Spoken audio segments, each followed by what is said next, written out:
के अंदर भारत माता की जोर से भैया। सीमा पे जानी चाहिए आवाज़। आजकल देख रहे हैं क्या हाल है, भारत और पाकिस्तान और सामना चाइना। तो कम से कम उनका साहस ढाढ़स बना रहे। और बीएसएफ के तो यहाँ डायरेक्टर जो अपने हैं उनके स्टाफ अफसर इंस्पेक्टर साहब हमारे बीच में हैं। ये पूरी आवाज़ को वहाँ तक लेके जाएंगे। ये जगह जगह बॉर्डर पे भी जाते रहते हैं। तो इसलिए आपकी आवाज़ भी सुनाई देगी। देवभूमि से भी आवाज़ आई थी। आपके साथ खड़े हैं नौजवान जो बर्फीली चोटियों पे अपने को गला रहा है, समर्पित किए हुए देश की रक्षा के लिए। इस सुरक्षा को आपको दिए हुए हैं। आप चैन चमन के साथ में रह रहे हैं, खा रहे हैं, पी रहे हैं, मत्सक उत्साह कर रहे हैं, उड़ा रहे हैं। क्यों यह? लेकिन उनकी देन के कारण। इसलिए जोर से बोलेंगे भारत माता की। हाँ, फिर एक बार और जोर से भारत माता की जय। आप सबकी हो समझदार हैं। एक आप जो है चलिए चलिए अपने देवभूमि उत्तराखंड के अंदर और देवभूमि इंस्टीट्यूट, देवभूमि में रह रहे हैं और नाम भी देवभूमि इंस्टीट्यूट है। और अच्छा संयोग अपने चेयरमैन यहाँ पे नोटियाल जी भी शायद कहीं और होंगे। अपने जो सारा देख रहे हैं डायरेक्टर विवेकानंद नोटियाल जी, माननीय गैरोला जी, डॉक्टर पंकज जी, अशोक कुमार जी, डॉक्टर राणा जी, अपने किमोठी जी और सभी इंस्टीट्यूट से जुड़े हुए सम्मानित इसकी टीम और जो हमारे साथ में हैं और जिनके प्रयास से लगातार आना है। नोटियाल जी ने तो कहा, लेकिन दिल्ली के अंदर था तो वहाँ भी ये चले आए हमारे पास। जिनका नाम मैंने लिया है श्रीमान इंस्पेक्टर भदौला जी। तो जब कभी दिल्ली जाता हूँ तो तुरंत चले आते हैं। और ये तो एक ऐसा मैं कह सकता हूँ कि हमारे लिए सौभाग्यशाली हैं कि एक दिन मेरा जहाज़ छूटने वाला था और तब देखी मैंने इनकी कार्यकुशलता, क्षमता और कहाँ तक इनकी पहुँच है। हवाई जहाज यानी 45 मिनट से पहले सारे जब एंड लास्ट, इसके बाद अब कोई नहीं, हम 5 मिनट के अब 2 मिनट रह गए। और बीएसएफ का जवान जहां आप बिना आई कार्ड के परमिट के घुस नहीं सकते, 1 गेट 2 गेट 3 गेट 4 गेट, वहां भी भागते भागते आगे जवान जा रहा है इनका, पीछे मैं भाग रहा हूं। और जहाज 15 मिनट खड़ा और उससे फिर मैं देहरादून में, मुझे एक आर्मी के कार्यक्रम में यहाँ आना था। तो इनकी देन है, वो शख्सियत आपके सामने बैठे हैं, इसलिए मैं इनका नाम लिया। आप देखिए दिल्ली में जाकर के इनका क्या रुतबा है। तो डायरेक्टर के आपने जो ये सब के हैं उनके पूरे तरह से। और यहाँ जो आईजी अशोक कुमार जी हैं वो भी 5 साल डेपुटेशन में रहे, तो उनके साथ तो मैं जब जाता था तो आधा घंटा घंटों उनके साथ बतियाता था। वो इन्हीं के कारण था। अशोक कुमार जी आईजी हैं, हो सकता है आने वाले समय में डीजी बन जाएंगे। तो इनसे मिलिए मित्रों। सभी यहाँ पे जो शैक्षणिक अपने इंस्टीट्यूट के डॉक्टर और अध्यापक अध्यापिकाएं हैं, सभी स्टूडेंट डेलीगेट्स, बहनों और भाइयों, आप सबको मैं नमन करता हूँ, प्रणाम करता हूँ। और मैं क्षमा चाहता हूँ मुझे आपके बीच में रहने का बहुत कम अवसर मिला है और मिल रहा है। कारण है कि मुझे सीधे अभी दिल्ली जाना है, दिल्ली के बाद मुझे राजस्थान जाना है, रात भर ट्रैवलिंग करनी है मुझे, और कल और परसों 2 दिन का कार्यक्रम, तो इसलिए ज़्यादा नहीं रह पाऊँगा। नौटियाल जी का स्नेह और प्यार और भदौला जी का, और ये राणा जी तो जानते हैं हमारे बारे में, श्रीनगर से लेकर यहाँ तक, तो क्योंकि भाग दौड़ की पहले से एक वो रही है, प्रवृत्ति रही है, इसलिए रुकना नहीं, भागते रहना है काम के लिए, समाज के लिए। सरकार सत्ताएं होती हैं, लेकिन मैं उन तक भी रहता हूँ, लेकिन उनसे साथ साथ दूर भी रहता हूँ, दोनों बातें रहती हैं, क्योंकि संगठन आदि इस तरह का, तो इसलिए पाँव पे चक्र है। और हम कई बार अपने यहाँ कहते हैं कि अच्छा कुशल नेतृत्व कार्यकर्ता वो है जिसके पाँव में चक्कर हो, इस तरह का एक रहता है, रुकना नहीं, तो जाना है। और अभी फिर एक कार्यक्रम और आया कि मुझे 5-6 दिन बाद लौटना है, तो एक हमारा विधायक अभी उसमें है जोली ग्रांड में, तो उसको देखने भी, तो अचानक सुन मिला, तो एक बीच का फिर एक कार्यक्रम आ गया, इसलिए जल्दी, और मैंने कहा जल्दी करो, मुझे निकलना है। लेकिन कार्यक्रम आपका विधिवत तरीके से जो चलेगा, जो यहाँ के और भी लोग आने वाले मेहमान, वो आपके बीच में रहेंगे और आप आनंद लेंगे, वो भी आपका उत्साहवर्धन करेंगे, बढ़ाएंगे। मित्रों, बहनों, भाइयों, मैंने जब कभी भी शुरू से देखा है विद्यार्थी जीवन से, तो शिक्षा के क्षेत्र में मैंने काम किया है। मैं न पंचायत के क्षेत्र में न प्रधान रहा, न मैं क्षेत्र पंचायत रहा, न मैं जिला पंचायत रहा, न मैं ठेकेदार रहा, न मैं गलादार रहा। मैं रहा तो एक स्टूडेंट के नाते अभी भी स्टूडेंट की तरह मैं काम करता हूँ, क्योंकि सीखने की प्रवृत्ति है। स्टूडेंट है ना, सीखना, कार्यकर्ता हम लोग कहते हैं अपने बीच में, वो मेरा एक भाव, मेरी ललक है, वो मेरा रहता है। इसलिए शुरू से इस प्रकार का, तो मैंने कहा कि मैं स्टूडेंटों के बीच में, और उसी को लेते हुए विद्यार्थी पर आदि काम करते करते राष्ट्रीय, वहाँ भी नेशनल सेक्रेटरी के नाते भिन्न भिन्न विश्वविद्यालय में जाना आना, इस तरह का रहता था। बहुत कुछ सीखने का मौका मुझे मिलता था, तो इसलिए मेरा रहा, और शिक्षकों से अधिक मेरा लगाव ये सब छात्रों के साथ साथ भी ये रहता था। मित्रों, बहनों, भाइयों, मैंने कहा कि देश की सीमाओं पे नौजवान शहीद के हुए हैं और बहुत सारे रक्षा के रूप में खड़े हैं। आज देश की स्थिति परिस्थितियां जो हैं उसको सब आपके सामने हैं। अपना पढ़ना लिखने के साथ साथ देश पहले, राष्ट्र पहले। ये देश सुरक्षित है तो मैं भी सुरक्षित हूँ, मेरा क्षेत्र भी सुरक्षित है, मेरा गांव भी सुरक्षित है मित्रों। और देश सुरक्षित नहीं है तो मैं भी सुरक्षित नहीं हूँ। मैं कहाँ जाऊँगा? मैं याद दिलाऊँ, आप कोई दूर नहीं है। आज भले पाकिस्तान के बॉर्डर में, सियाचिन के बॉर्डर में, अरुणाचल के अंदर वो लोग सुरक्षित नहीं होंगे। आए दिन वो डर है, घबराहट है। किस तरह नौजवानों की प्रवृत्ति वहाँ बिगाड़ते हैं, लालच दे दे करके पथराव करवाते हैं, लेकिन हम उससे बचे हुए हैं। लेकिन आपको याद है कि 1962 के अंदर उत्तरकाशी का नौजवान यदि यहाँ होगा तो उसको यदि ध्यान होगा, पहले तो सभी को इतिहास याद होगा, 62 में चीन के सैनिक उत्तरकाशी में घुस के आया था।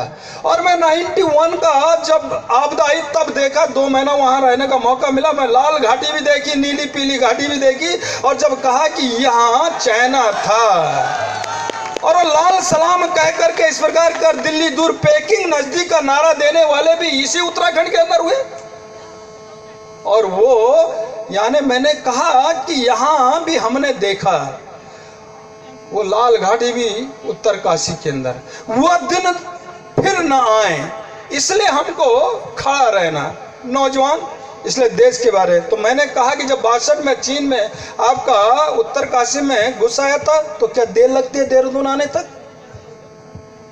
ये हालत उस समय था। तो आज भी जो आने वाला समय, और मैं सोचता हूँ तो चीन और पाकिस्तान और इस प्रकार का भारत को जिस तरह नीचा दिखाने का काम कर रहा है, लेकिन भारत ने भी कोई कमी नहीं छोड़ी। तो मोदी जी ने पूरी तरह, जिस अमेरिका जैसी शक्तिशाली के हम गुलाम रहे, आज हमारी ओर पूरी तरह नतमस्तक है मोदी के कारण, घुटने टेक रहा है। आज जहां प्रधानमंत्री राष्ट्रपति देशों में विदेशों में जाते थे और वहां की पॉलिसी को भारतवर्ष के अंदर थोपते थे, आज यही नहीं तो वहां का अमेरिका भी ओबामा, महात्मा गांधी व्यक्तित्व जिसने कहा कि देश निकालो का नारा दिया, उनको अपना आदर्श मानते हैं। यह देन मोदी की है।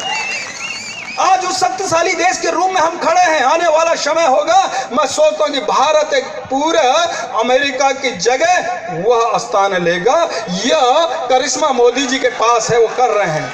लेकिन होगा जब नौजवान की श्रृंखला उनके पीछे खड़ी होगी। ये हमारे देश के लिए मर मिट रहे हैं, आगे ना पीछे।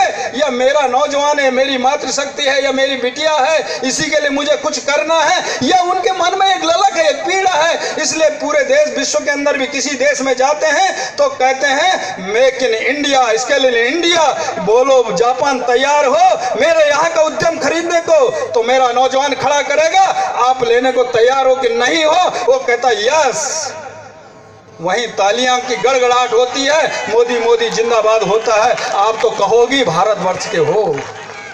मित्रों, जापान के अंदर, रशिया के अंदर, चाइना के अंदर जब मोदी मोदी होता है तो भारत के अंदर क्यों नहीं हो सकता है? और यदि मेक इन इंडिया की बात करते हैं, स्केल इंडिया की बात करते हैं, मैं उस शब्द को इसलिए इस विषय को ला रहा हूं क्योंकि आप सारे इंस्टीट्यूट से भिन्न भिन्न इस प्रकार के बी टेक, एम टेक, भिन्न भिन्न प्रकार का बी फार्मा, अन्य अन्य करके जाएंगे तो आप तो उसी कड़ी से जुड़े हुए हैं ना। ऐसे उसमें क्षेत्र में काम करेंगे, उद्यम खड़ा करेंगे, वहां नौकरी पाएंगे, तो आपका तैयार किया हुआ माल वहां। मित्रों, नहीं तो पहले क्या कहते थे, हमारी सारी महिलाएं बैठी हैं, बच्चियां बैठी हैं, बहनें बैठी हैं, घंटा घर के पलटन बाजार में गए, दुकानदार को पूछा लिपस्टिक कहाँ की है, मेड इन जापान है, मेड इन इंडिया है। बोला मेड इन जापान है, मेड इन इंडिया की बात है, नहीं नहीं नहीं, इंडिया है, खत्म है, गलत है, ठीक नहीं है, मेड इन जापान है, अच्छा है, इसी लिपस्टिक को दे दो। ऐसा चलता था। लेकिन आज मोदी जी के कारण उन्होंने कहा न मेड इन जापान चलेगा, न मेड इन रसिया चलेगा, न मेड इन चाइना चलेगा, मेड इन। किसका कारण, किसकी देन है? किसकी देन है? तो हमारा भारत इस और बढ़ रहा, आगे खड़ा हो रहा अपने पांवों पे। मैंने कहा कि 200 साल भी हम जिसके गुलाम रहे, आज वो भी नतमस्तक हो रहा है। और ओबामा ने तो महात्मा गांधी को आदर्श माना ही, लेकिन वर्तमान में जो वहां का राष्ट्रपति ट्रंप है, पिछले दिनों हिलेरी ट्रंप 2 का चुनाव हुआ तो हिलेरी के साथ में ट्रंप ने कहा कि भारतवर्ष के अंदर मोदी जी ने जो करिश्मा किया है, जिस प्रकार की विकास की योजना है, जिस प्रकार की प्लानिंग उन्होंने दी है, उसी प्लानिंग को, विकास योजनाओं को मैं अमेरिका के अंदर लाऊंगा। बताओ कितना बदलाव आया है। जिस अमेरिका की ओर निगाह लगाए बैठे थे, आज वो कहता है कि भारत, यानी इसी पे ट्रंप चुनाव जीतता है। यह तो हमको गर्व होना चाहिए कि नहीं होना चाहिए? हमारा सीना 56 इंच का होना चाहिए कि नहीं होना चाहिए? बताइए नौजवान। यह आज दिया, इसमें कोई राजनीति नहीं। मैं तो कहता हूं दलगत राजनीति से ऊपर उठकर के हमको आना चाहिए, विचार करना चाहिए। यहां पे किसी प्रकार अच्छा काम है देश के लिए, और यहां का नेतृत्व तो वो हुआ तो अटल जी ने भी नौजवानों के बारे में विचार किया, उनका आगे न पीछे। मोदी जी ने भी न आगे न पीछे। मैं गुजरात के अंदर 28 दिन रहा, मैंने देखा है वहाँ का वातावरण, और वहाँ का वातावरण को देखते हुए आप लोगों ने भी पूरी तरह से साथ दिया। तो मित्रों, बहनों और भाइयों, इस प्रकार का स्थिति देश के अंदर, मैं सोचता हूँ कि नौजवान हम लोग अपने अपने क्षेत्र में कुशल तो हों, अच्छा इस प्रकार का पढ़ाई लिखाई करने के बाद, अच्छी डिग्री उपलब्ध करने के बाद भिन्न भिन्न क्षेत्रों में जाएंगे, अनुशासन तैयार करेंगे, संस्कार का वातावरण पैदा करेंगे। उसी में मैं सोचता हूँ कि आपका भी सफल जीवन होगा। और निश्चित है, मैंने कहा पहले देश, पहले राष्ट्र, फिर उसके बाद मेरा क्षेत्र, फिर उसके बाद मैं तो अपने को भी कहता हूँ, अपने पार्टी के कार्यकर्ता नेताओं के बोलता हूँ, हम भी किसी की बदौलत हैं।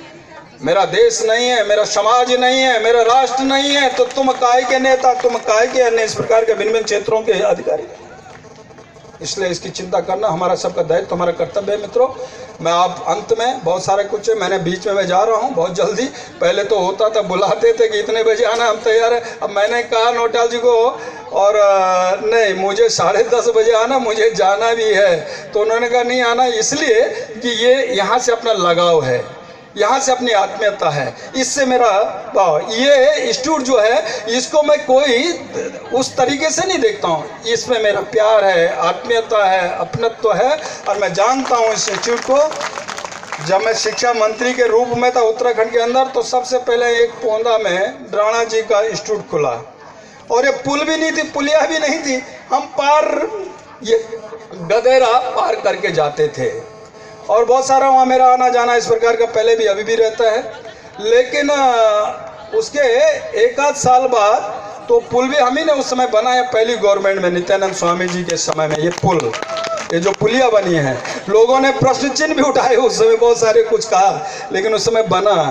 तो उसके बाद देवभूमि, तत्काल उसी दिनों मुझे दिखता था ये बोर्ड देवभूमि, तो जंगल में मंगल। हमने कहा ये कहाँ आ गए भैया, तो यहाँ इंस्टीट्यूट होगा, चलेगा नहीं चलेगा। मुझे दिखता है कि देवभूमि इंस्टीट्यूट इस तरह का, लेकिन यहाँ क्या चल पाएगा, क्योंकि कोई था नहीं, बस्ती बहुत कम थी, कुछ था ही नहीं। तो यही एक दिखता था, और वो जंग पार जाके फिर राणा जी ने उसको, अब जब देखा तो आज तो कोई लेने की हिम्मत भी नहीं कर सकता है। यानी जगह जगह पूरा इस तरह का वातावरण बन गया कि बगल में इंस्टीट्यूट, बगल में हॉस्टल, अगल और बगल, और सारा जगह पूरा जो अब आए हैं ना, ये सारा दिखता है पौधा के आगे, ये अब आए हैं। यहाँ खाली था, गांव में भी वो 10-15 मकान होते थे, उसके बाद वो सारा खाली था। जहाँ हॉस्टल बने हैं, जहाँ एक आध कॉलेज दिखाई देते हैं, यहाँ कुछ नहीं था। ऐसे समय में इंस्टीट्यूट खड़ा हुआ है, मैं जानता हूँ। इसलिए मैं नौटियाल जी, उनकी टीम को बहुत बहुत साधुवाद देता हूँ, धन्यवाद देता हूँ। और उन्होंने हिम्मत जुटाई है, मेहनत की है, और कितने लोगों को रोजगार मिला, और कितने नौजवान यहाँ से पढ़ करके, लिख करके, डिग्री लेकर के आगे बढ़े हैं, अपने मिशन पे गए हैं। ये बहुत बड़ी बात है, बहुत बड़ी बात है। इसलिए मैंने पुनः फिर आप सबका धन्यवाद, साधुवाद, और इंस्टीट्यूट आगे बढ़े, फूलता फलता रहे, यहाँ से नौजवान अपने अपने अच्छे स्थानों पे जाए और नाम कमाए। इतना ही कहते हैं, सबका धन्यवाद। जय हिंद, नमस्कार, प्रणाम। भारत माता की, भारत माता की, भारत माता की।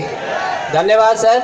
निश्चित तौर पर हम अपने यशस्वी प्रधानमंत्री माननीय श्री नरेंद्र मोदी जी के नेतृत्व में हम सकुशल हैं। हम सबको विश्वास है माननीय रावत जी, और आपका ओजस्वी वक्तव्य हम सबको प्रेरित करता है, और आप चरेबेती की विचारधारा पर आस्था रखते हैं। मैं आपको एक बार फिर नमन करता हूँ।